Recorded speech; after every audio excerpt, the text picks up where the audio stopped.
18 வயதான நிலா மணப்பெண் கோலத்தில் அனைவரையும் வியப்பில் ஆழ்த்தினாள்.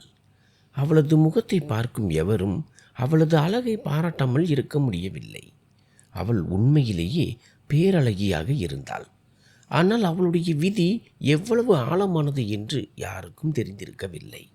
விரைவில் அவள் பிரதாப்பை திருமணம் செய்யவிருந்தாள். அதே பிரதாப் தான் அவளுடைய சகோதரி வெண்பாவின் கணவராக இருந்தவர். வெண்பா தனது மகள் ரியாவை பெற்றெடுக்கும் போது காலமானார்.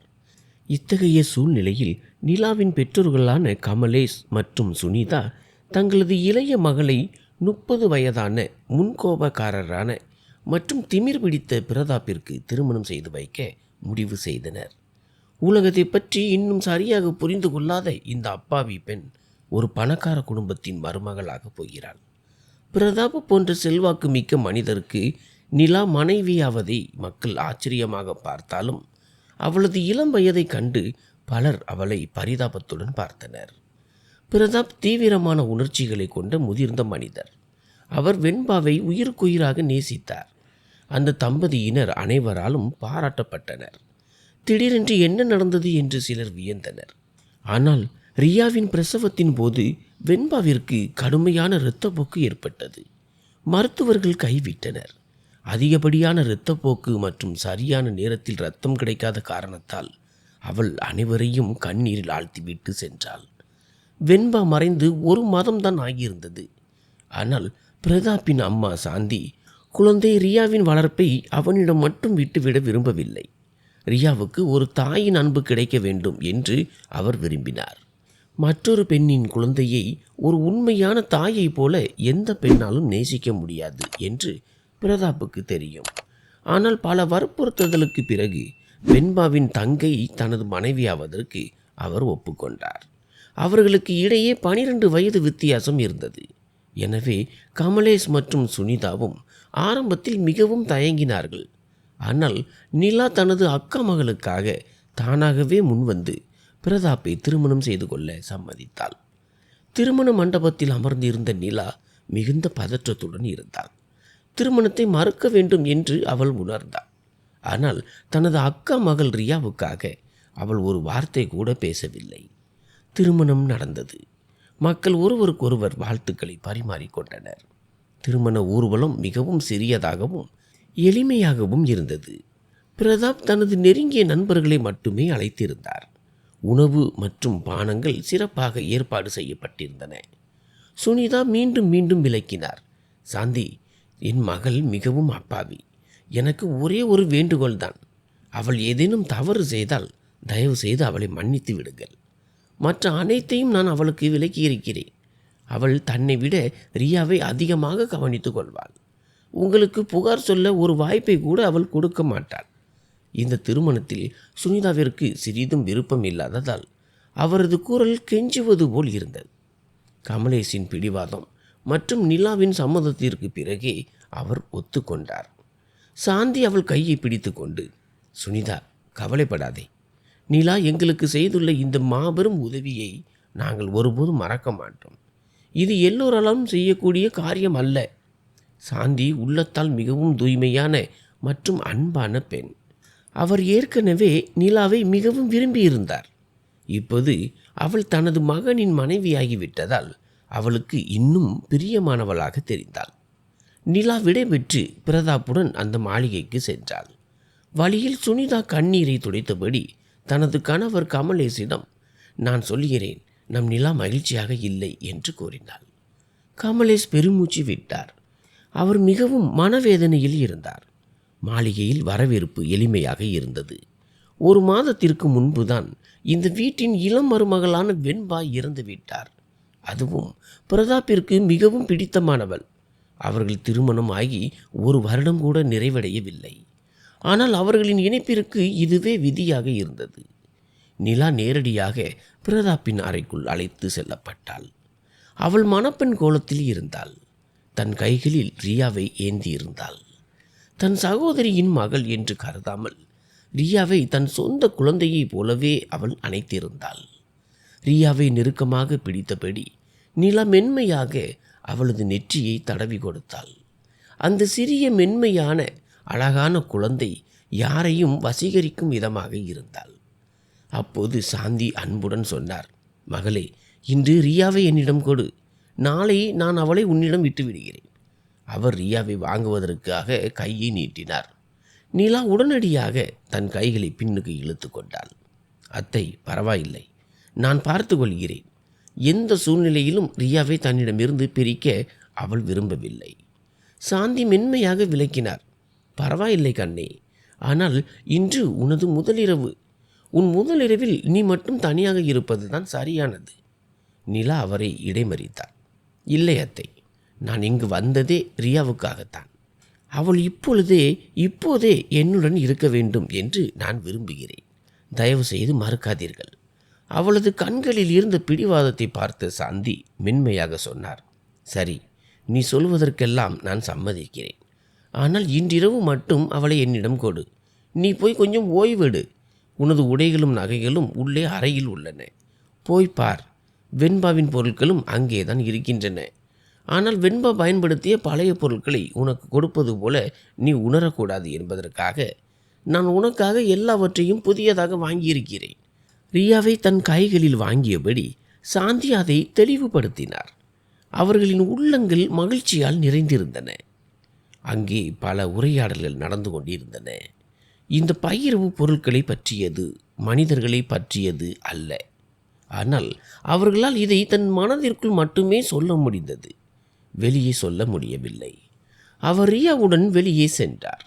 நிலா திருமணத்திற்கு பிந்தைய ஏற்பாடுகளை பார்த்தபடி அறையின் நடுவில் நின்றாள்.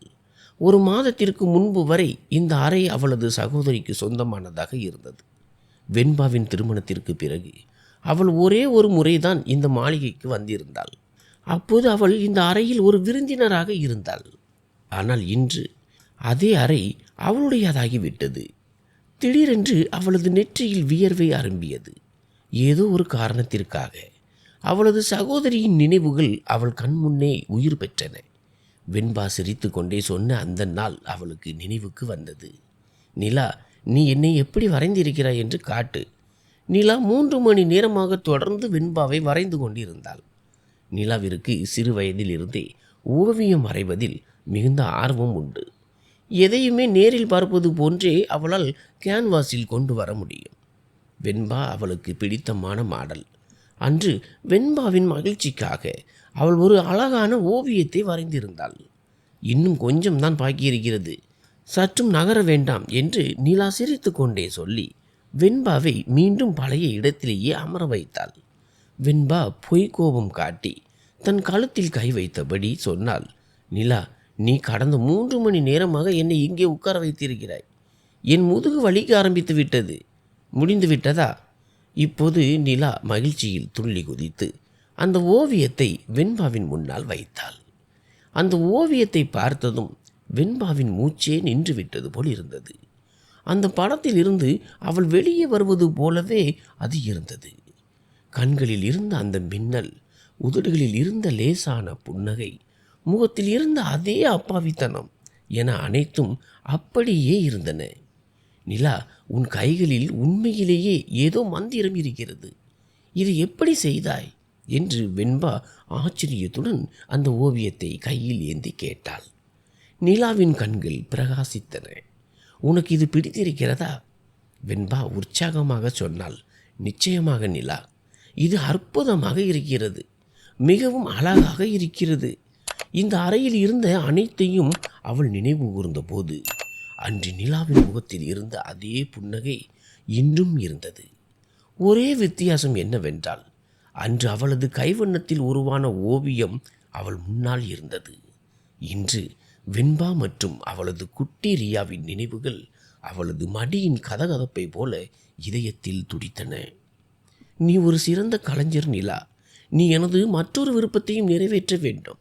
திடீரென்று ஒரு புதிய எண்ணம் வெண்பாவிற்கு தோன்றியது. நீங்கள் எனக்கு உத்தரவிடுங்கள் அக்கா என்று நிலா சிரித்து கொண்டே சொன்னாள். அவள் வெண்பாவை விட 5 வயது இளையவள். ஆனால் வெண்பா எப்போதும் அவளை தனது குழந்தைகளில் ஒருவரை போலவே கவனித்து கொண்டாள். நீ என் கணவரையும் ஒரு ஓவியமாக வரைய வேண்டும் என்று வெண்பா சொன்னாள். அதற்கு வாய்ப்பே இல்லை. பிரதாப் அத்தானா, அவர் மிகவும் முன்கோபி. அவரை 3 மணி நேரம் யார் உட்கார வைப்பது? நிலா உடனே கைகளை உயர்த்தி விட்டாள். முட்டாளே, நான் உனக்கு அவருடைய புகைப்படத்தை தருகிறேன், நீ அதை பார்த்து வரையலாம் என்று வெண்பா சிரித்து கொண்டே சொன்னாள். இல்லை அக்கா, புகைப்படத்தை பார்த்து வரையலாம், ஆனால் ஒரு நபர் நேரில் அமர்ந்திருக்கும் போதுதான் உண்மையான உணர்ச்சிகள் வெளிப்படும். இந்த ஓவியத்தை பாருங்கள், இது உங்கள் உண்மையான உணர்வுகளையும் உணர்ச்சிகளையும் காட்டுகிறது. இது பார்ப்பதற்கே உண்மையாக தெரிகிறது. ஒரு புகைப்படம் அதை ஒருபோதும் பிடிக்காது என்று நிலா விளக்கினாள். நான் அப்போது இளையவளாக இருந்தேன். ஆனால் நிலாவின் வார்த்தைகள் எப்போதும் ஆழமாகவும் புத்திசாலித்தனமாகவும் இருக்கும். சரியாக அந்த நேரத்தில் கதவு தட்டப்படும் சத்தம் கேட்டது. நிலா தன் எண்ணங்களில் இருந்து திடுக்கிட்டு எழுந்தாள். உள்ளே நுழைந்தது வேறு யாருமல்ல, பிரதாப் தான். அவனது நீண்ட காலடி தடங்கள் அறையெங்கும் எதிரொலித்தன. அவன் நேராக நிலாவை நோக்கி வந்தான். நிலா தன் தலையை உயர்த்தி முதல் முறையாக அவனை இவ்வளவு நெருக்கமாக பார்த்தாள். அவனது ஆழமான கண்கள் அவளை படிப்பது போல நேரடியாக அவளது கண்களை உற்று நோக்கின. ரியா எங்கே என்பதுதான் அவனது முதல் கேள்வியாக இருந்தது. நிலாவின் இதயம் அங்கேயே நின்றுவிட்டது. எல்லாம் படிப்படியாக சரியாகிவிடும் என்று அவள் நினைத்திருந்தாள். ஆனால் ஆரம்பமே இவ்வளவு கடினமாக இருக்கும் என்று அவள் கற்பனை செய்யவில்லை. நான் உன்னிடம் ஏதோ கேட்கிறேன் என்று பிரதாப் கடினமான குரலில் சொன்னான். நிலா, நீ ஏன் இவ்வளவு பதட்டமாக உணர்கிறாய்? அவனது குரல் இன்னும் கூர்மையானது. அவன் ஒரு அடி முன்னோக்கி வந்தான். அவனது வேகம் நிலாவை நடுங்க செய்தது.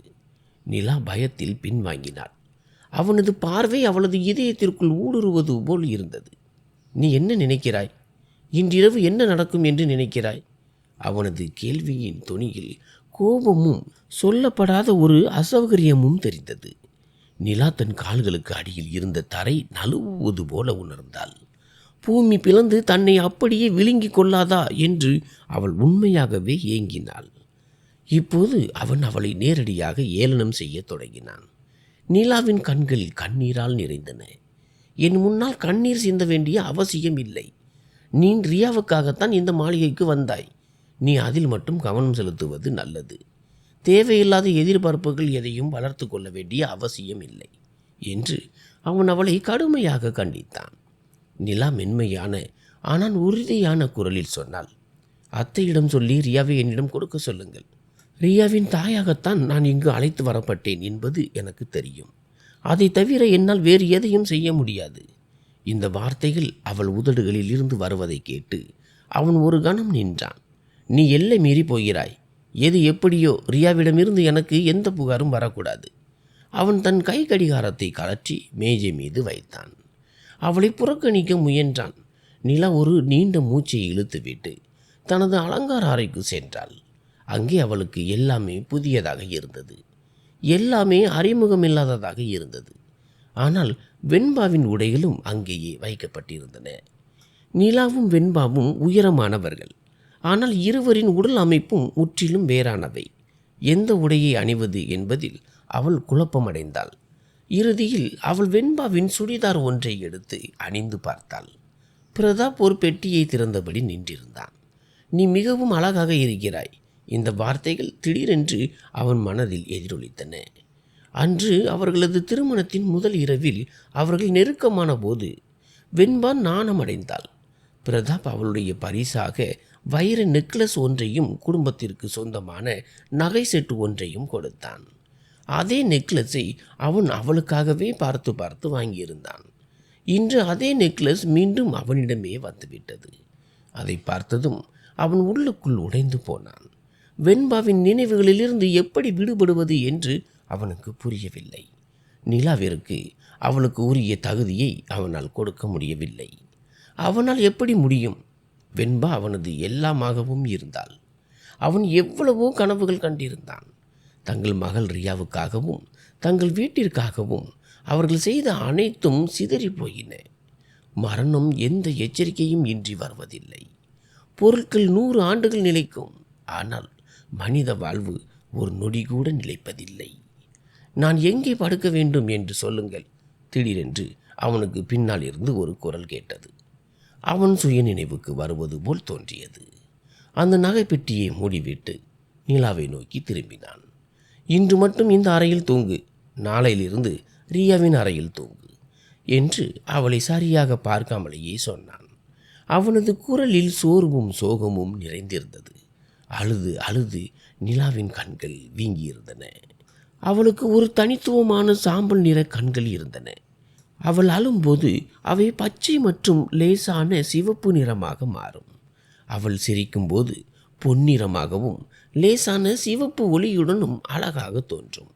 அவளது கண்களின் இந்த நிறமாற்றம் அவளை தனித்துவமாகவும் நம்ப முடியாத அளவிற்கு வசீகரமாகவும் காட்டியது. ஆனால் அவளது இந்த சிறப்பை பற்றி மிக சிலருக்கே தெரியும். அவளுக்கு மிகவும் நெருக்கமானவர்களுக்கு மட்டுமே. பிரதாப்பின் வேண்டுகோளுக்கு இணங்க நிலா மெதுவாக காட்டிலின் ஒரு பக்கத்தில் அமர்ந்தாள். பிரதாப் விளக்குகளை அணைத்துவிட்டு ஒரு மங்கலான விளக்கை மட்டும் எரிய விட்டுவிட்டு பால்கனிக்கு சென்றான். வெண்பாவின் நினைவுகள் அவனை ஆழமாக துயரத்தில் ஆழ்த்தின. அவன் ஒரு நாற்காலியில் அமர்ந்து கண்களை மூடிக்கொண்டான். திடீரென்று பெய்த கனமழையின் சத்தம் அவனது எண்ண ஓட்டத்தை தடுத்தது. அப்போதும் அவன் கண்களை திறக்கவில்லை. பிறகு பின்னால் இருந்து வந்த ஒரு மென்மையான அப்பாவி குரல் அவனை திடுக்கிட வைத்தது.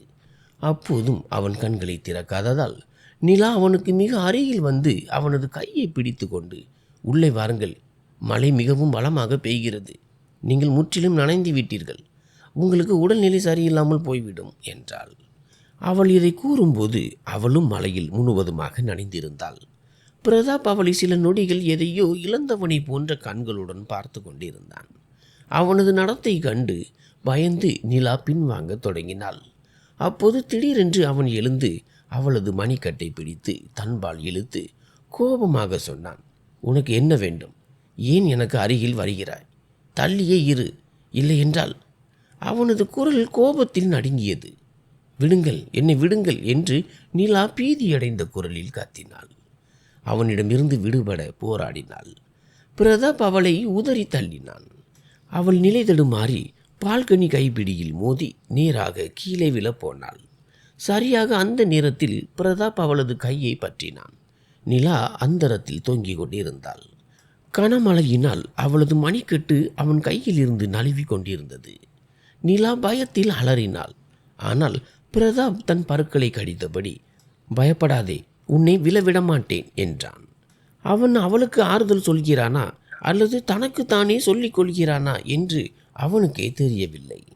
அவளது கை தொடர்ந்து நழுவி கொண்டே இருந்தது. ஆனால் பிரதாப் தன் முழு பலத்தையும் திரட்டி அவளை மேலே இழுத்து அணைத்து கொண்டான். இருவரது இதயங்களும் படபடவென அடித்து கொண்டன. தான் விழுந்து விடுவோம் என்று நிலா ஒரு கணம் நினைத்தாள். ஆனால் அடுத்த கணமே பிரதாப் அவளை காப்பாற்றினான். ஒருவேளை நிலா கீழே விழுந்திருந்தால் அவனால் தன் வாழ்நாள் முழுவதும் தன்னைத்தானே மன்னித்து கொள்ள முடியுமா? நிலாவின் முகத்தை பார்த்து அவன் கேட்டான், நீ நலமாக இருக்கிறாயா? நிலா அவனுக்கு பதில் சொல்ல முடியாமல் பதட்டமான மூச்சுடன் அவனை உற்று பார்த்தாள். அவளது மௌனம் பிரதாப்பை மேலும் கவலையடைய செய்தது. பிறகு அவன் மீண்டும் அவளை கட்டி அணைத்து கொண்டான். இது அனைத்தும் மிக தற்செயலாகவும் யோசிக்காமலும் நடந்ததால் பிரதாப்பால் தான் ஏன் இப்படி செய்கிறோம் என்பதை புரிந்து கொள்ள முடியவில்லை. ஒருவேளை அவன் பயந்திருக்கலாம். நிலா முதல் முறையாக ஒரு ஆணின் அண்மையை இவ்வளவு நெருக்கமாக உணர்ந்தாள். அவளது இதயம் வேகமாக துடித்தது. அறைக்கு திரும்பியதும் இருவரும் மழையில் நனைந்திருந்ததால் உடைகளை மாற்றிக்கொண்டனர். நிலா உடை மாற்றிவிட்டு வெளியே வந்தவுடன் அவளது உடையை கவனித்த பிரதாப் திடீரென்று கேட்டான், ஏன் வெண்பாவின் உடையை அணிந்திருக்கிறாய்? நிலா நிதானமாக பதிலளித்தாள், உங்கள் அன்பிற்குரியவளின் உடையை நான் இதற்கு முன்பும் அணிந்திருக்கிறேன். அப்போது நீங்கள் அதை கவனிக்கவே இல்லை. அவளது வார்த்தைகளை தவறாக புரிந்து கொண்ட பிரதாப், அப்படியானால் நான் உன்னை பார்க்க வேண்டும் என்று நீ விரும்புகிறாயா என்றான். அவனது அந்த தவறான புரிதல் நிலாவிற்கு வலியை தந்தது. அவள் ஒரு நீண்ட மூச்சை இழுத்துவிட்டு, நான் அப்படி விரும்பினால் என்ன நடக்கும் என்று அவனது கையை பற்றியபடி கேட்டாள். நீங்கள் வெண்பா அக்காவை எவ்வளவு நேசித்தீர்கள் என்பது எனக்கு தெரியும். அவள் இப்போது இந்த உலகில் இல்லை. ஆனால் முதல் அன்பை அவ்வளவு எளிதில் மறந்துவிட முடியாது. பிரதாப் ஒரு சிறு புன்னகையுடன் தலையசைத்து, அப்படியானால் நான் உன்னை மீண்டும் காதலிப்பேன் என்று நீ நினைக்கிறாயா என்று கேட்டான். அவன் நிலாவின் வார்த்தைகளை தனக்கு தேவையானபடி வளைத்து பேசினான். அவனது கண்களை பார்த்த நிலா எளிமையாக பதிலளித்தாள். காதல் என்பது காதல்தான். ஆனால் மீண்டும் ஒரு காதலுக்கு இட்டு செல்லாத காதலே உண்மையானது. அந்த நபர் பிரிந்து சென்றால் அதன் பிறகு நடப்பவை பெரும்பாலும் வெறும் காலத்தை கடப்பதாகவே அமையும். நிலாவின் கவித்துவமான வார்த்தைகளை கேட்ட பிரதாப் அவளை உற்று பார்த்தான். நிலா என்ன சொல்ல வருகிறாள் என்பதை அவனால் புரிந்து கொள்ள முடியவில்லை. அவனிடமிருந்து காதலை எதிர்பார்க்கவே கூடாது என்கிறாளா, அல்லது அவனை காதலித்தாலும் அது வெறும் வாழ்க்கைக்காக ஒரு பிடிப்பு தான் என்று சொல்கிறாளா? அவளது முதல் காதலை கிண்டல் செய்யும் விதமாக பிரதாப் சொன்னான். வாவ், உனக்கு எவ்வளவு தைரியம்! நான் அவளை முழு இதயத்தோடு நேசித்தேன். உன்னால் அந்த இடத்தை தக்க வைக்கக்கூட முடியாமல் போகலாம். நிலா அங்கிருந்து நகரத் தொடங்கினாள். அவனது அந்த நையாண்டியான பேச்சை கேட்டு அவளது இதயம் ஒரு கணம் துடிப்பதை நிறுத்தியது. அவள் அதிர்ச்சியுடன் அவனை பார்த்தாள். அறியாமலேயே அவளது கவிதையில் ஒரு பதில் மறைந்திருந்தது. நிலா தயக்கமின்றி பதிலளித்தாள். இனி கவலைப்படாதீர்கள், நான் அதை நிறைவேற்றுவேன். ஆனால் ரியாவுடனான எனது தாய்மை உறவை நான் மறக்க மாட்டேன். ரியாவிற்கு எந்த குறையும் ஏற்படாமல் நான் பார்த்து கொள்வேன். அவள் முழு நம்பிக்கையுடன் பேசினாள். பிரதாப் ஒரு நீண்ட மூச்சை இழுத்துவிட்டு, இன்றுதான் முதல் இரவு, சில இரவுகள் கடக்கட்டும், பிறகு நான் கேட்கிறேன் என்றான். அவன் தனது பெயரைப் போலவே பிடிவாதமான மற்றும் கூர்மையான சுபாவம் கொண்ட மனிதனாக இருந்தான். அடுத்த நாள் மாளிகையில் ஒரு சிறிய வரவேற்பு நிகழ்ச்சி நடந்தது. நிலா ரியாவை தயார் செய்து அவளை தன் மடியில் அமர வைத்திருந்தாள். பலர் அவளை புகழ்ந்தனர், சிலர் அவளை ஏளனம் செய்தனர். ஆனால் நிலா யாரையும் சற்றும் பொருட்படுத்தவில்லை. ரியா நிலாவை தனது ஒரே தாயாக கருதி அவளது மடியில் படுத்திருந்தாள். மாலைக்குள் விருந்தினர்கள் அனைவரும் கிளம்பிவிட்டனர். நீலாவின் பெற்றோரும் அவளை சந்தித்துவிட்டு சென்றனர். அவளது உறவினர்கள் சிலர் தங்கியிருந்தனர். அவர்களுக்கு பேசும்போது ஆங்கிலம் கலந்து நகர வாழ்க்கை பற்றிய நவீன கருத்துக்களை பேசும் பழக்கம் இருந்தது. ஆனால் மென்மையானவளும் எளிமையானவளுமான நிலா தனது அடக்கத்தால் அவர்களை இயல்பாக்கினாள். திருமணம் முடிந்து ஒரு வாரம் ஆகியிருந்தது. ஒரே வாரத்திற்குள் ரியாவின் அனைத்து பொறுப்புகளையும் நிலா ஏற்றுக்கொண்டாள். அவளது அறை பிரதாப்பின் அறைக்கு அருகிலேயே இருந்தது. அதன் ஒரு கதவு வெளியே திறந்தது, மற்றொரு கதவு நேரடியாக பிரதாப்பின் அறைக்கு சென்றது. நிலா ரியாவுடனேயே உறங்கினாள். சாந்தி இதை சில நாட்களாக மௌனமாக அவதானித்து வந்தார். பிறகு ஒரு நாள் அவர் நிலாவை கண்டித்தார். அவள் பிரதாப் இருக்கும் அதே அறையில்தான் உறங்க வேண்டும் என்று கூறினார். ரியாவின் அறையில் ஒரு பேபி மானிட்டர் பொருத்தப்பட்டது.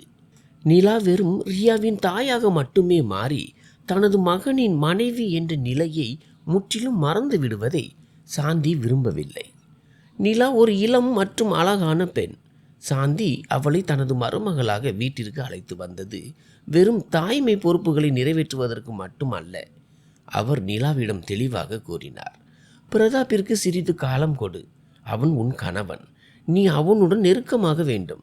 பிரதாப் வெளியே பார்ப்பதற்கு கடினமானவனாக தோன்றினாலும் அவன் மிகவும் மென்மையான மனதுடையவன். தனது முதல் மனைவி வெண்பாவின் மரணத்திற்கு பிறகு அவன் முற்றிலும் உடைந்து போயிருக்கிறான். நீ அவனுக்கு சிறிது காலம் கொடுத்தால் அவன் உன்னிடம் ஈர்க்கப்படுவான். அவனிடமிருந்து உன்னை நீயே தூரப்படுத்தி கொள்ளாதே. ஆனால் அவரது மகனே தன்னை ரியாவுடன் மட்டும் இருக்குமாறும் அவளது அறையிலேயே தூங்குமாறும் கட்டளையிட்டு இருப்பதை நிலாவால் எப்படி சொல்ல முடியும்? நிலா பொதுவாக எதையும் வெளிப்படையாக பேசும் பெண். ஆனால் இங்கே வெட்கத்தினாலும் மரியாதையினாலும் அவள் மௌனத்தை தேர்ந்தெடுத்தாள். இதை தனது மாமியாரிடம் பகிர்ந்து கொள்வது சரியாக இருக்காது என்று அவள் கருதினாள். எனவே அவள் தலை குனிந்தபடி மௌனமாக அனைத்தையும் கேட்டுக்கொண்டாள். இப்போது ஒவ்வொரு இரவும் நிலா அந்த உள்கதவு வழியாக ரியா அறைக்கு திரும்புவாள். இதன் மூலம் தான் தனது கணவன் அறையில்தான் உறங்குகிறோம் என்று அத்தை நினைப்பார் என எண்ணினாள். அன்று இரவு அவள் ரியாவுக்கு பால் புகட்டி கொண்டிருந்த போது திடீரென்று ரியா வாந்தி எடுத்தாள். குடித்த பால் அனைத்தும் வெளியே வந்தது.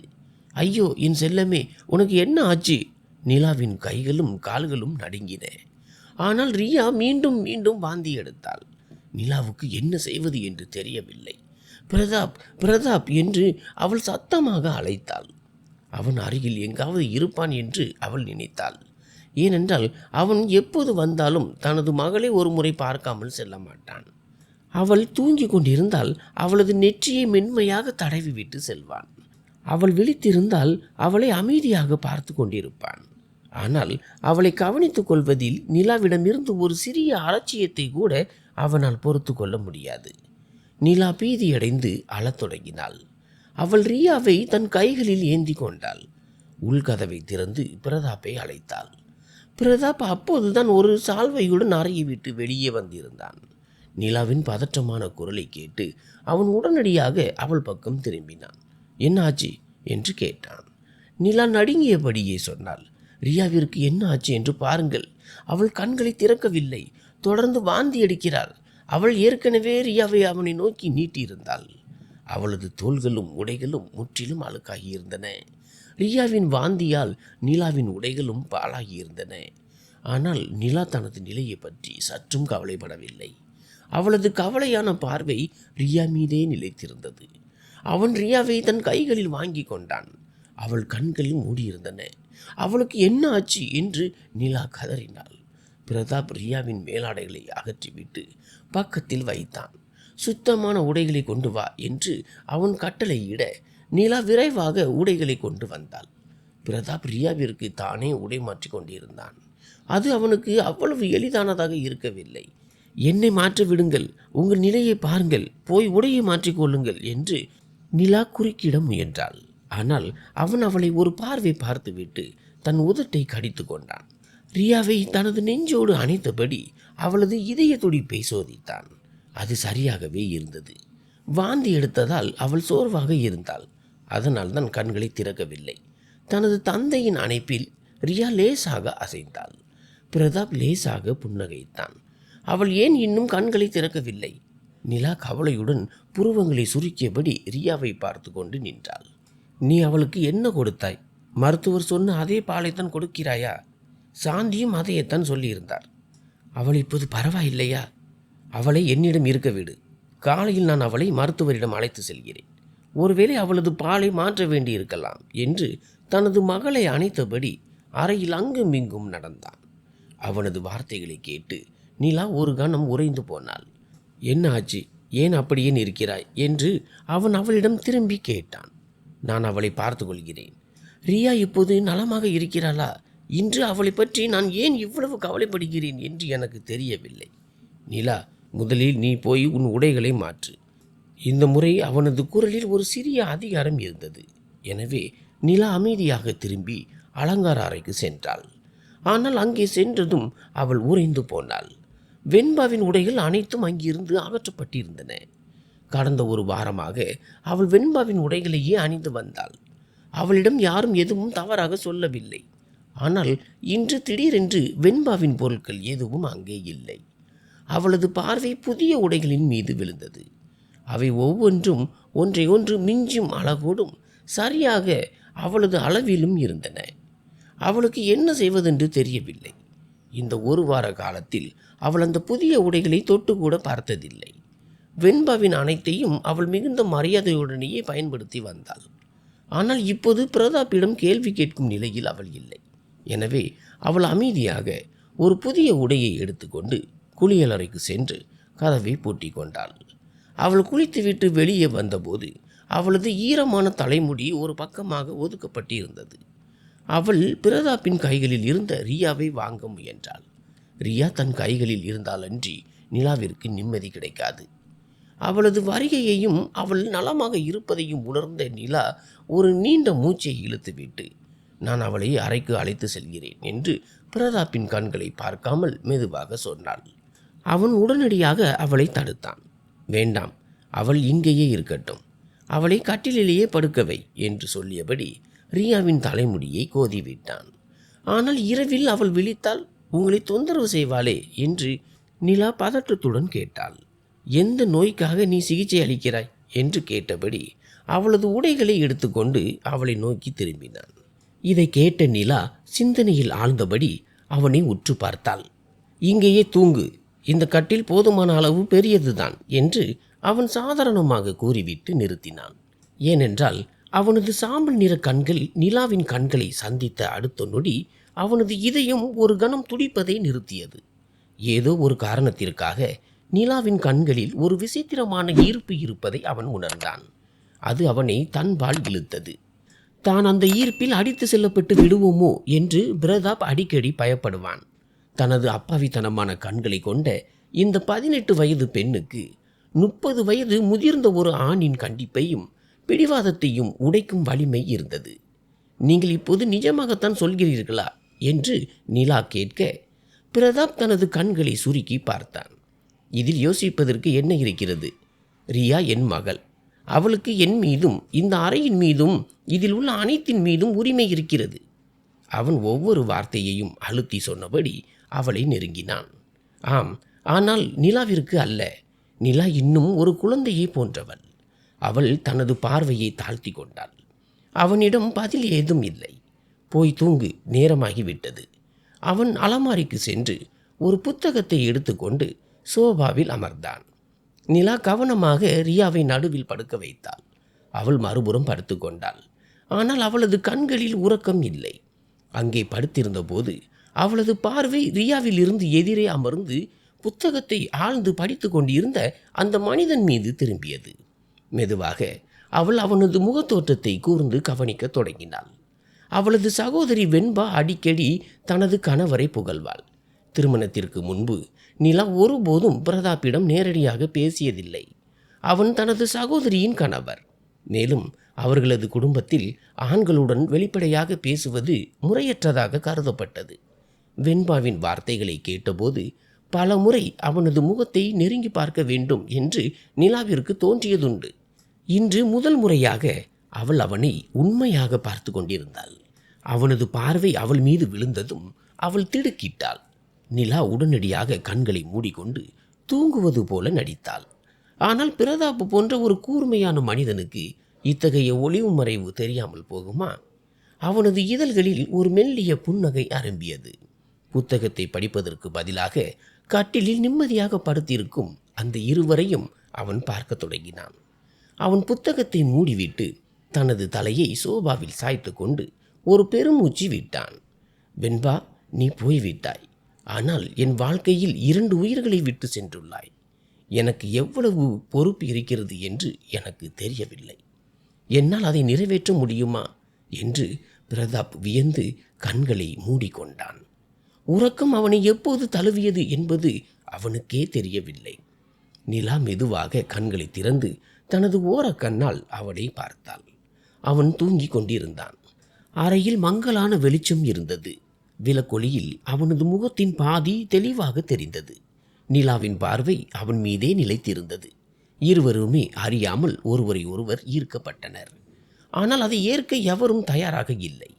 காதலை விட பழக்கங்கள் மிகவும் ஆபத்தானவை என்பார்கள். அவர்களுக்குள் காதல் மலர்கிறதோ இல்லையோ, ஒருவருக்கொருவர் பழகி போவது நிச்சயம். அதுவும் மிக தீவிரமாக. அத்தை பாருங்கள், ரியா சிரிக்கிறாள் என்று நிலா மகிழ்ச்சியுடன் 6 மாத குழந்தையான ரியாவை சாந்தியின் முன்னால் பிடித்து காட்டினாள். சாந்தி பதிலுக்கு புன்னகைத்தார். கடந்த 5 மாதங்களில் நிலா தனது நன்னடத்தை, இனிமையான சொற்கள் மற்றும் அனைவர் மீதும் காட்டிய மரியாதையால் அந்த வீட்டில் தனக்கென ஒரு இடத்தை பிடித்து கொண்டாள். அம்மா என்று சொல் என்று அவள் ரியாவிற்கு பழகி கொண்டிருந்தாள். ரியா தனது சிறிய கைகளால் நிலாவின் முகத்தை பற்றியபடி என்று சத்தம் எழுப்பி கொண்டிருந்தாள். நிலா வெடித்து சிரித்தாள். குறைந்தபட்சம் அவள் நிலாவின் வார்த்தைகளுக்கு பதிலளிக்க தொடங்கியிருந்தாள். அந்த சிறுமிக்காக நிலா தனது அனைத்தையும் கொடுத்திருந்தாள். அவளும் ரியாவும் தனக்கென ஒரு தனி உலகத்தை உருவாக்கி கொண்டனர். பிரதாப்பும் அவ்வப்போது சாதாரணமாக உரையாடினான். ஆனால் அவர்களுக்குள் இன்னும் கணவன் மனைவிக்கான அந்த நெருக்கம் ஏற்படவில்லை. அன்று மாலை நிலாவின் உறவினர்களான நீலிமா, கரிஷ்மா வீட்டிற்கு வந்தனர். வந்தவுடன் நீலிமா செய்த முதல் காரியம் பிரதாப்பிடம் அளவுக்கு மீறிய நெருக்கத்தை காட்ட முயன்றதுதான். எதையும் வெளிப்படையாக பேசாத அமைதியான சுபாவமும் கொண்ட அந்த மனிதனுக்கு அவளது தேவையற்ற வெளிப்படைத்தன்மை மிகுந்த எரிச்சலை தந்தது. உன் நீலிமாவிற்கு வேறு வேலை ஏதும் இல்லையா? அவள் ஏன் எப்போதும் என்னை சுற்றியே வருகிறாள் என்று அவன் தனது கோபத்தை கட்டுப்படுத்த முயன்றபடி கேட்டான். நிலா ஆச்சரியத்துடன் கண்களை விரித்து பார்த்தாள். அவளை அப்படி ஒரு அந்நியரை பார்ப்பதை போல் பார்க்காதே. அவளது மொழியிலேயே அவளுக்கு தெளிவாக விளக்குவது நல்லது. இனி என்னை சுற்றி வர வேண்டாம் என்று அவளிடம் சொல்லிவிடு. நான் அவளிடம் விளக்கினால் அது பிரதாப்பை பற்றிய வதந்தியாக மாறிவிடும் என்றான்.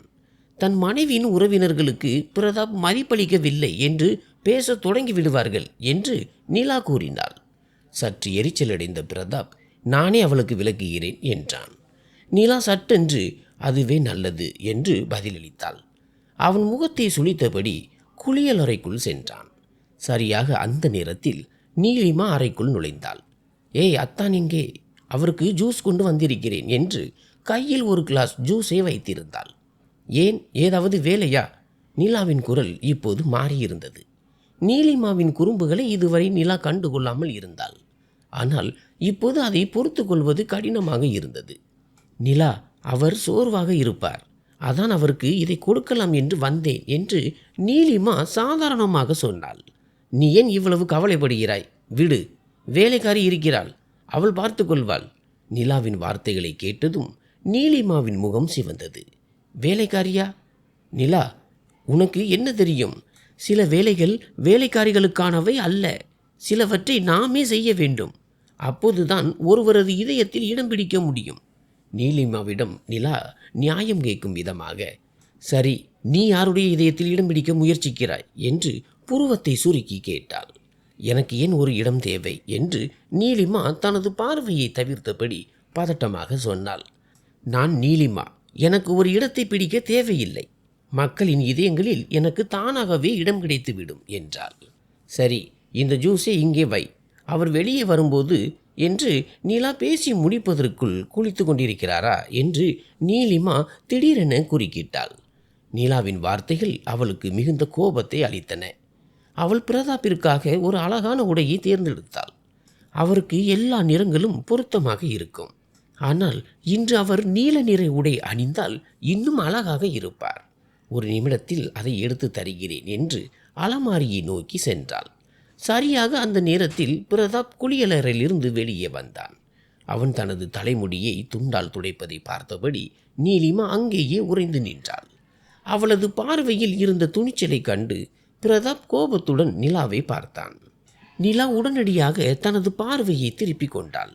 இவள் இங்கே என்ன செய்கிறாள்? அவனது குரலில் கோபம் தொனித்தது. நிலா மெதுவாக பதிலளிக்க தொடங்கியதும், உங்களுக்கு ஜூஸ் கொண்டு வந்தேன் என்று சொல்லிக்கொண்டே நீலிமா அவனை நோக்கி நடந்தாள். ஒரு அழகான நீல நிற சட்டையை பிடித்தபடி பிரதாப்பையே உற்று பார்த்து கொண்டிருந்தாள். பிரதாப் அவளை சற்றும் பொருட்படுத்தாமல் நேராக நிலாவை நோக்கி நடந்து சென்று அவளது கையை பற்றி தன்னோடு இறுக்கமாக அணைத்து கொண்டான். ஒரு கணம் நிலாவின் இதயம் பயத்தில் துடித்தது. நீலிமா அவர்களுக்கு முன்னாலேயே நின்று கொண்டிருந்தாள். பிரதாப்பின் இந்த துணிச்சலான செயலால் அவள் முகம் சிவந்தது. அன்பாக பிரதாப், தயவு செய்து இன்று எனக்காக அந்த கருப்பு நிற உடையை எடுத்து வை என்றான். நிலாவிற்கு தொண்டை அடைத்தது. நீலிமா கோபத்துடன் பிரதாப்பின் உடையை சோபாவில் எறிந்துவிட்டு அறையை விட்டு வேகமாக வெளியேறினாள். அவள் சென்ற அடுத்த கணமே பிரதாப் நிலாவை தன்னிடமிருந்து உதறி தள்ளினான். தனது பற்களை கடித்தபடி, இனி ஒரு முறை அவள் என்னை சுற்றி வருவதை பார்த்தால் விளைவுகள் மிக மோசமாக இருக்கும் என்று மிக குளிர்ந்த குரலில் எச்சரித்தான். பிறகு கருப்பு நிற உடையை எடுத்துக்கொண்டு அலங்கார அறைக்குள் மறைந்தான். ஓ, இது என்னை பைத்தியம் பிடிக்க வைக்கும் போல் இருக்கிறது. இந்த நீலிமாவை ஏதாவது செய்ய வேண்டும். மொய்ப்பது போல எப்போதும் என் கணவரை சுற்றியே வருகிறாள் என்று நிலா தனக்குள்ளேயே முணுமுணுத்தாள். இன்று அவள் பிரதாப்பை தனது கணவனாக முழு மனதுடன் ஏற்றுக்கொண்டாள். இன்று ரியாவின் முதல் பிறந்த நாள். மாளிகையில் அனைவருடனும் சிறப்பாக கொண்டாடப்பட்டது. நிலாவின் குடும்பத்தினரும் இந்த மகிழ்ச்சியில் கலந்து கொண்டனர். அப்போது ஒருவர் கிண்டலான தொனியில் கேட்டார், என்ன அண்ணி விசேஷம்? திருமணம் முடிந்து 1 வருடமாக போகிறது. உங்கள் மருமகளிடமிருந்து இன்னும் எந்த ஒரு நல்ல செய்தியும் வரவில்லையே. சாந்தியின் பார்வை உடனடியாக நிலாவின் மீது விழுந்தது. அதுவரை சிரித்து கொண்டிருந்த நிலாவின் முகம் ஒரு நொடியில் வாடியது.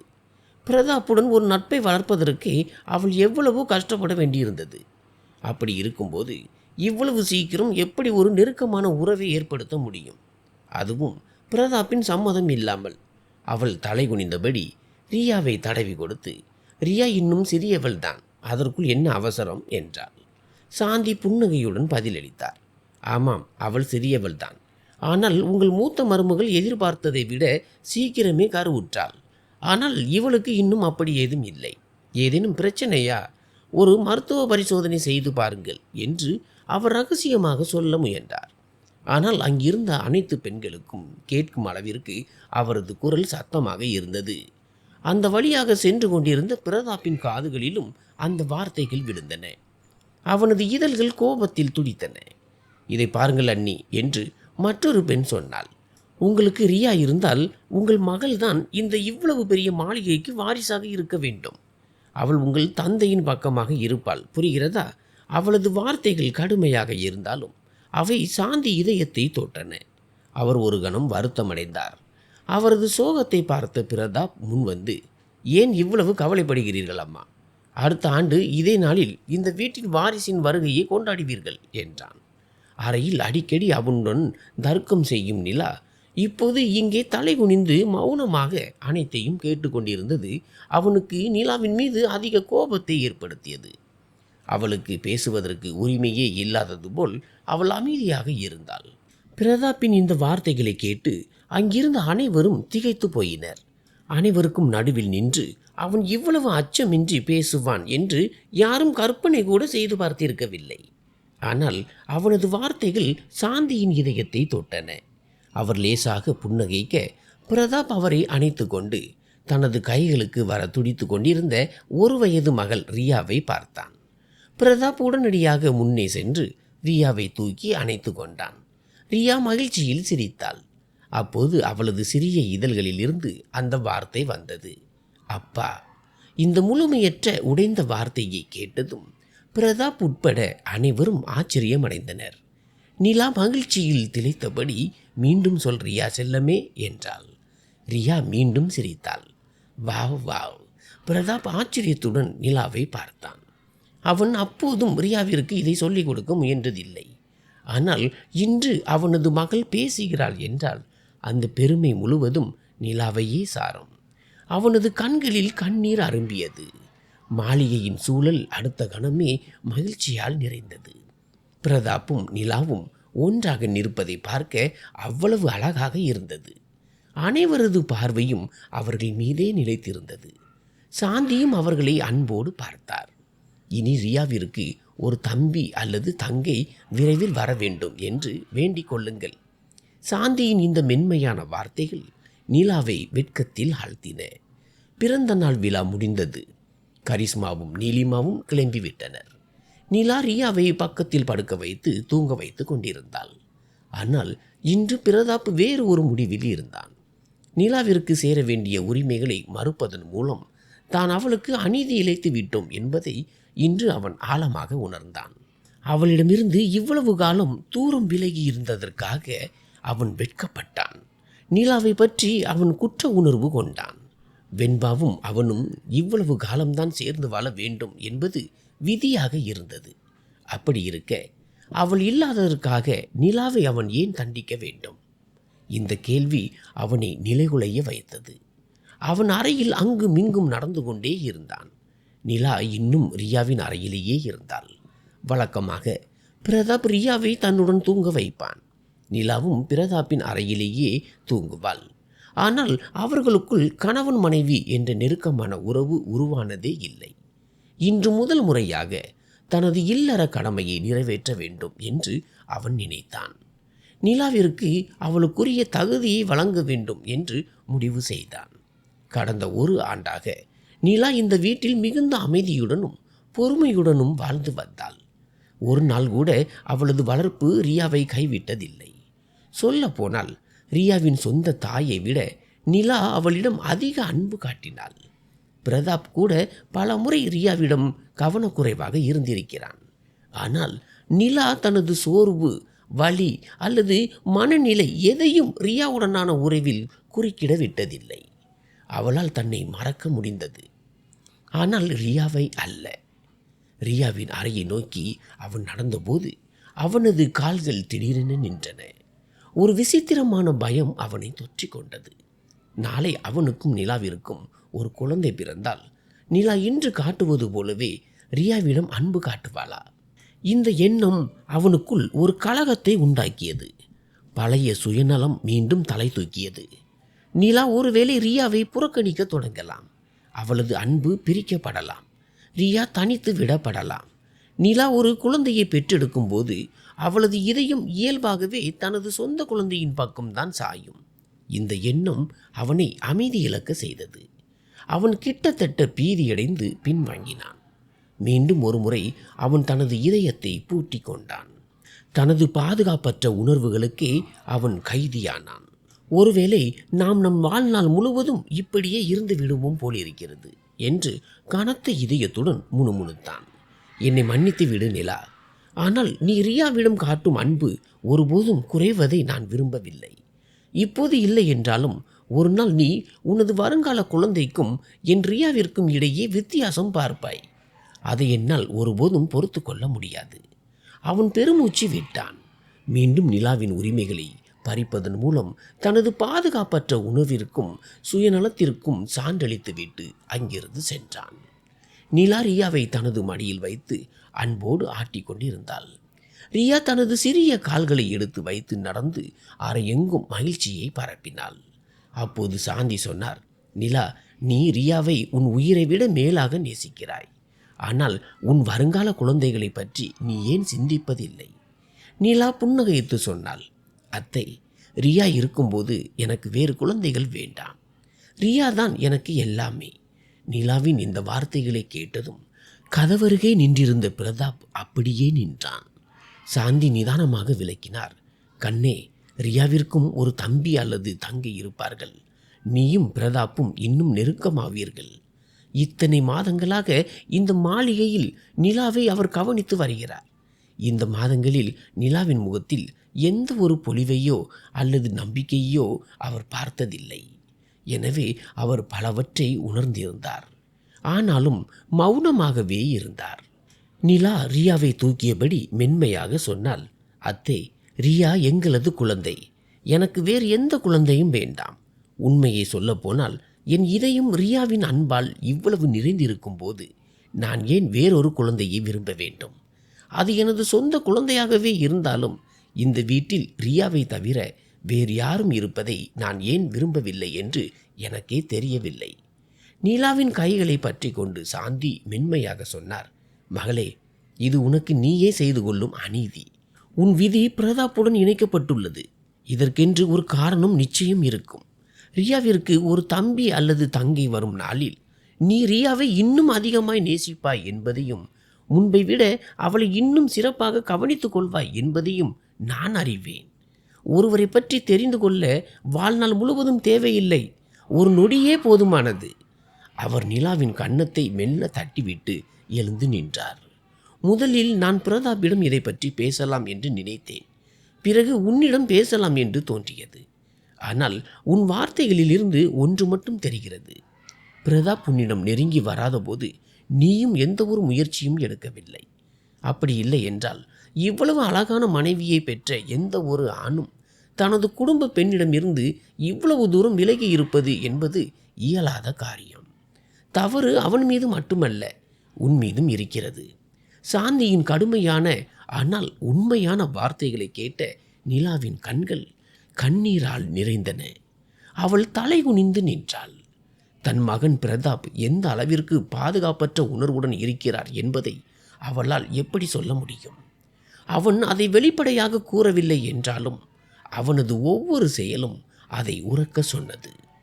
பிரதாப் இன்றும் வெண்பாவின் நினைவுகளால் சூழப்பட்டு இருக்கிறான் என்பதை அவள் ஏற்கனவே புரிந்து வைத்திருந்தாள். இன்றும் அவர்களுக்கு இடையே ஒரு கண்ணுக்கு தெரியாத சுவர் நிற்கிறது. அவர்கள் ஒருவரை ஒருவர் நெருங்குவதற்கான துணிச்சலை பெறும் வரை அது அப்படியேத்தான் இருக்கும். நிலா தனது வேலைகளை முடித்துவிட்டு அறைக்குள் நுழைந்த போது பிரதாப் ரியாவுடன் விளையாடுவதில் முழுமையாக மூழ்கி இருந்தான். தந்தை மகள் இருவரும் கட்டிலில் படுத்துக்கொண்டு விழுந்து விழுந்து சிரித்து கொண்டிருந்தனர். பிரதாப் அவளை கிச்சு கிச்சு மூட்டு கொண்டிருந்தான். ரியா சிரித்து கொண்டே உருண்டு கொண்டிருந்தாள். அவளது கண்களில் உறக்கம் தெளிவாக தெரிந்தது. வா செல்லமே, அம்மாவிடம் வா, தூக்கம் வருகிறது என்று நிலா அவளை அணைக்க முயன்றாள். ஆனால் பிரதாப் அவளை ஏறிட்டும் பார்க்காமல், அவள் என்னிடமே இருக்கட்டும், இன்று அவள் என்னுடன் தான் தூங்குவாள் என்றான். இதை கேட்ட நிலா அமைதியாக சென்று சோபாவில் அமர்ந்தாள். சிறிது நேரத்திற்கு பிறகு ரியா பிரதாப்பின் நெஞ்சோடு ஒட்டி கொண்டு ஆழ்ந்த உறக்கத்தில் ஆழ்ந்தாள்.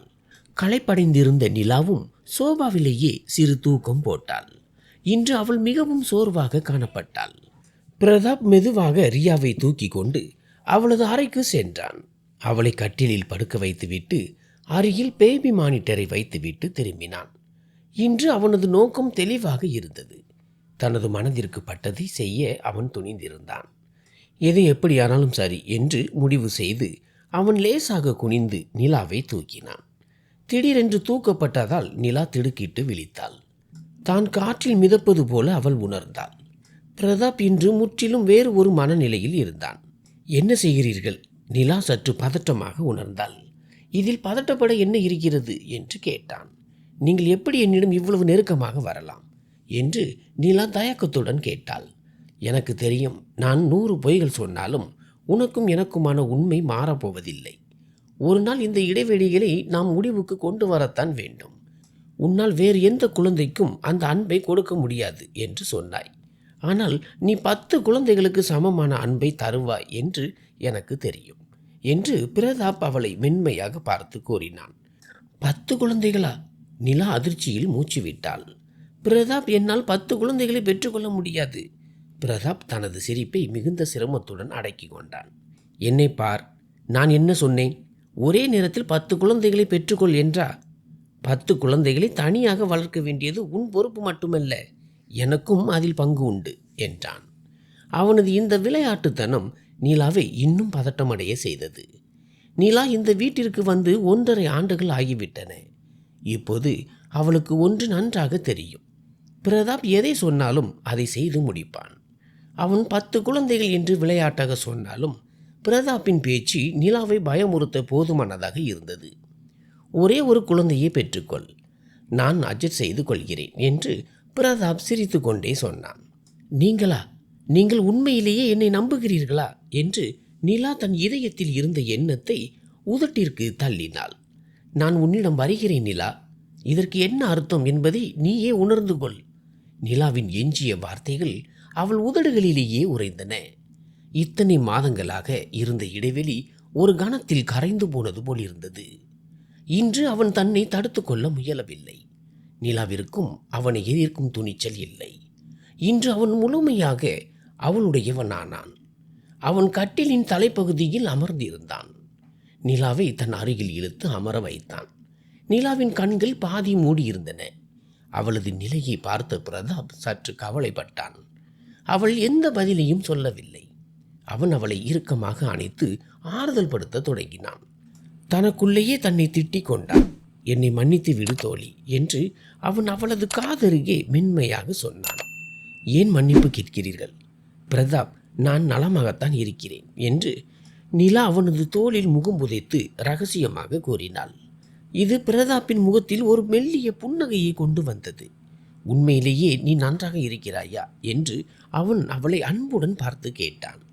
பிரதாப்பை இந்த நிலையில் யாராவது பார்த்திருந்தால் பொதுவெளியில் இவ்வளவு கண்டிப்பானவராகவும் கோபக்காரராகவும் தோன்றும் அதே மனிதன்தானா இவன் என்று அவர்கள் நம்பியிருக்க மாட்டார்கள். ஆனால் தமக்கு நெருக்கமானவர்களிடம் அவனது தொனி அவ்வளவு எளிதாக மாறிவிடும். நிலா அவனது வாழ்க்கையில் தனக்கென ஒரு இடத்தை பிடித்து விட்டாள் என்பதை அவன் ரகசியமாக நம்பினான். நிலா மெதுவாக தலையசைத்து அவனது கண்களை பார்த்தாள். இந்த முறை ஒரு புன்னகை வெளிப்படையாக வந்தது. நிலா வெட்கத்துடன் அவனை அணைத்து கொண்டாள். அவர்கள் ஒருவரை ஒருவர் திடீரென்று ஏற்றுக்கொள்ளவில்லை. ஆனால் இப்போது அவர்களால் ஒருவரை ஒருவர் விட்டு கொடுக்க முடியாது. காலப்போக்கில் அவர்கள் இன்னும் நெருக்கமானார்கள். ஒருவருக்கொருவர் முக்கியத்துவத்தை புரிந்து கொண்டனர். நிலா ஏற்கனவே அவனுடையவளாகத்தான் இருந்தாள். பிரதாப் தான் சற்று தாமதித்து விட்டான். ஆனால் எல்லாம் முடிந்துவிடும் அளவிற்கு அது நீண்ட தாமதம் அல்ல. மறுநாள் காலை விழித்ததும் அவன் நிலாவிடம் எழுந்து ஏதோ சொல்ல வந்தபோது ரியாவின் அழுகுரல் கேட்டு நிலா உடனடியாக அறையை விட்டு வெளியே ஓடினாள். அவள் தனது மகளை நோக்கி ஓடிய விதத்தை கண்டு பிரதாப் மென்மையாக தலையசைத்தான். அவன் அமைதியாக எழுந்து குளியலறைக்கு சென்றான். நேற்றிரவின் ஒவ்வொரு கணமும் அவன் கண் முன்னே நிழலாடியது. நிலாவின் நினைவுகள் அவனது மனதிலும் இதயத்திலும் ஆழமாக பதிந்திருந்தன. அவனது இதயம் மீண்டும் அவளுக்காக ஏங்கத் தொடங்கியது. 1.5 ஆண்டுகள் தம்மால் எப்படி பொறுமையாக இருக்க முடிந்தது என்று அவனே ஆச்சரியப்பட்டான். பிரதாப் குளியலறையிலிருந்து வெளியே வந்தபோது நிலா ரியாவை தூங்க வைத்து கொண்டிருப்பதை கண்டான். ரியா கண்கள் மூடியபடி பால் குடித்து கொண்டிருந்தாள். நிலா அவளை தனது மடியில் அணைத்தபடி பாதி உறக்கத்தில் சாய்ந்திருந்தாள். ரியாவை மெதுவாக கட்டிலில் படுக்க வைத்துவிட்டு நிலா எழ முயன்றபோது பிரதாப் திடீரென்று அவளது கையை பற்றி தன்பால் இழுத்தான். அவன் ஏதேனும் சொல்லும் முன்பே பிரதாப்பின் கண்களில் தெரிந்த அந்த தீவிரமான காதலை அவள் கண்டாள். அவனை பார்த்த நிலாவின் இதயம் படபடவென அடித்து கொண்டது. நேற்றிரவு பார்த்த அதே வேகத்துடன் மீண்டும் பிரதாப்பை கண்டதும் நிலாவின் கை கால்கள் ஜில்லிட்டு போயின. நேற்றைய அவனது செயல்களையே அவள் இன்னும் மறக்கவில்லை. அதற்குள் மீண்டும் அந்த எண்ணமே அவளுக்கு பதற்றத்தை தந்தது. பிரதாப் இப்படி தனக்குரியவராவார் என்று அவள் ஒருபோதும் கற்பனை செய்ததில்லை. அதனால்தான் அவன் முன்னோக்கி சாய்ந்தபோது நிலா அவனது கண்களை உற்று பார்த்தாள்.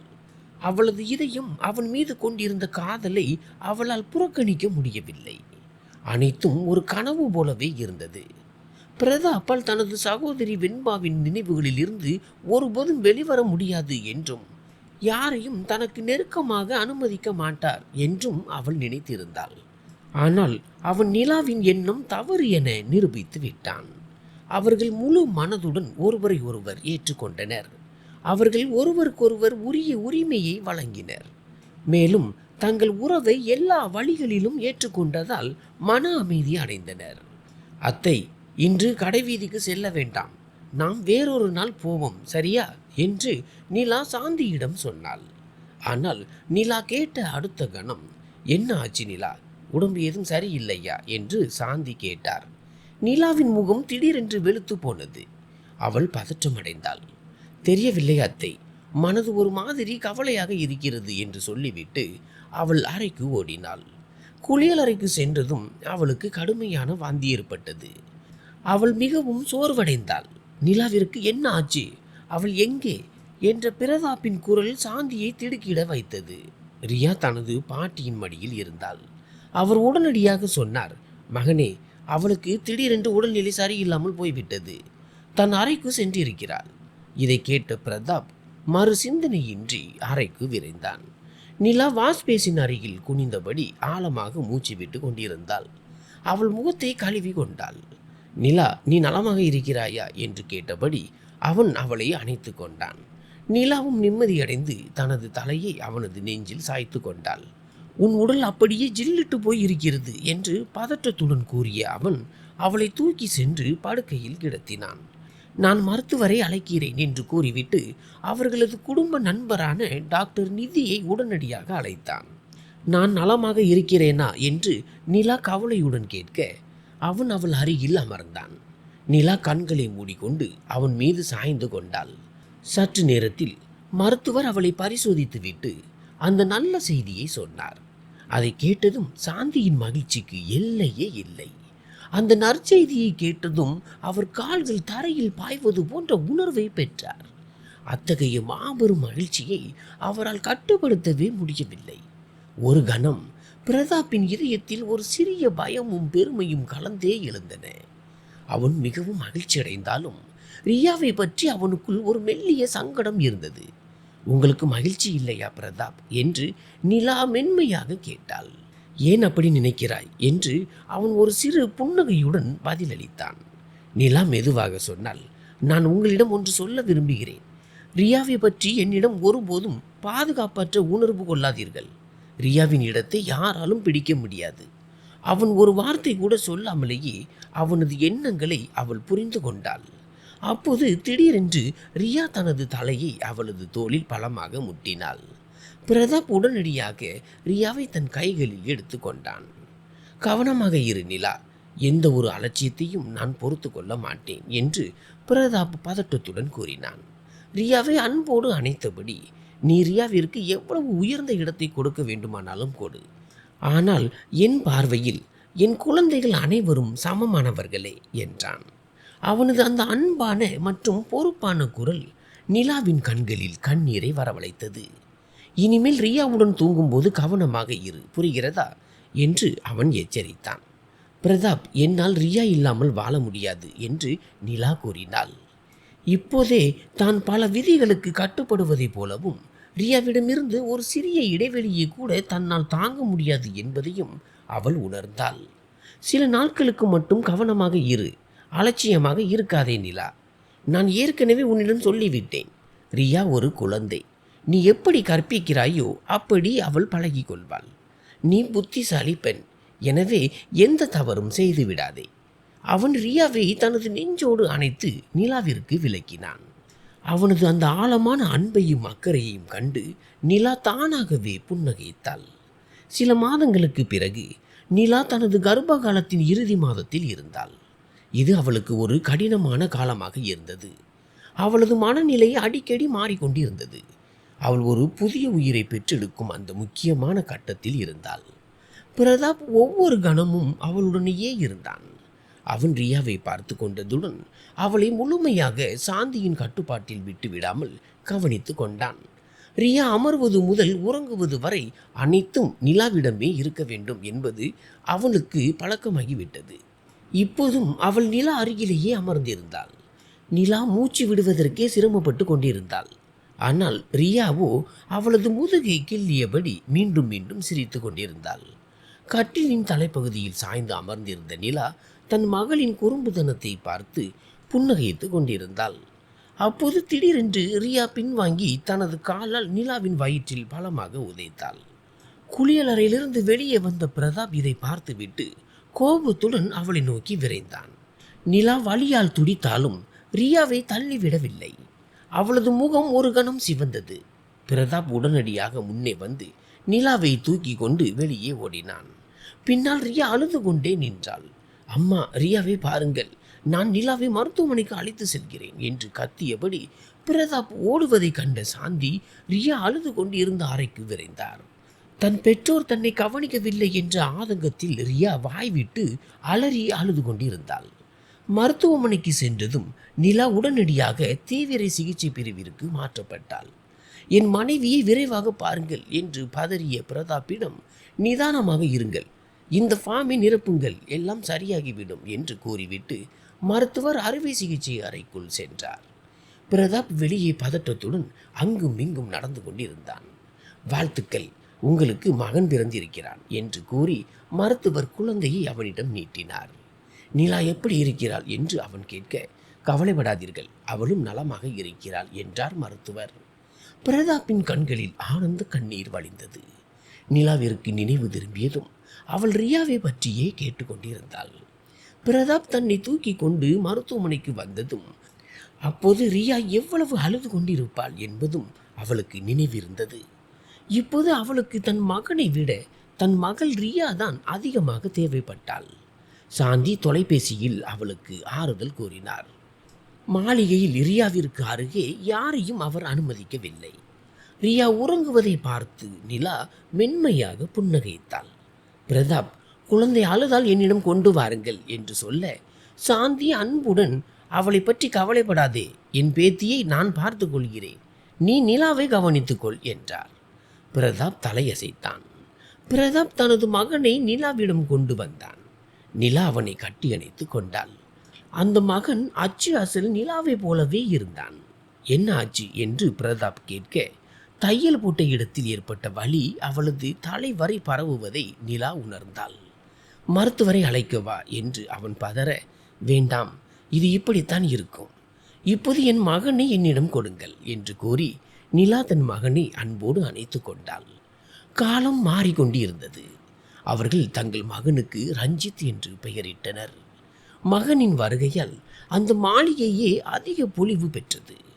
குட்டி ரஞ்சித்தை பார்த்ததும் ரியாவின் கவனமும் அவன் பக்கம் திரும்பியது.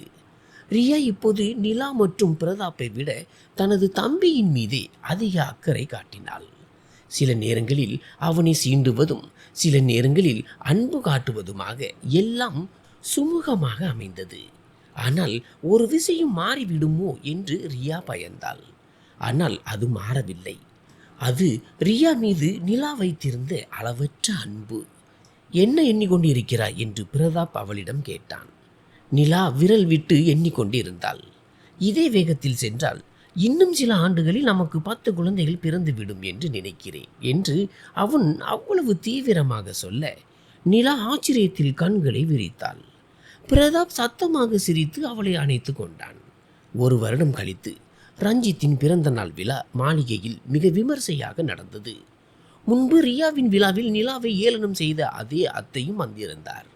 ரஞ்சித்தை பார்த்ததும் அந்த அத்தை நிலாவிடம், நல்ல வேலை மருமகளே, இந்த இவ்வளவு பெரிய மாளிகைக்கு ஒரு வாரிசை கொடுத்து விட்டாய் என்றார்.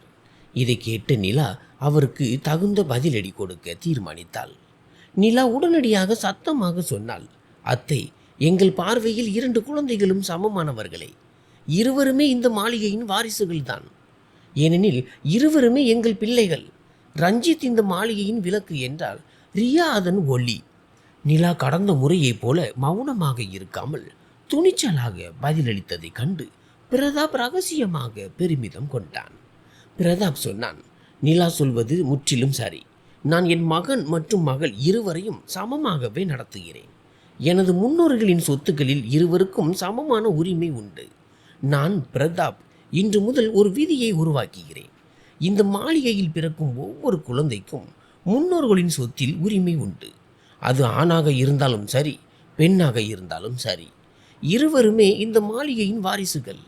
இந்த விதியை நான் மட்டுமல்ல, என் பிள்ளைகளும் பின்பற்றுவார்கள்.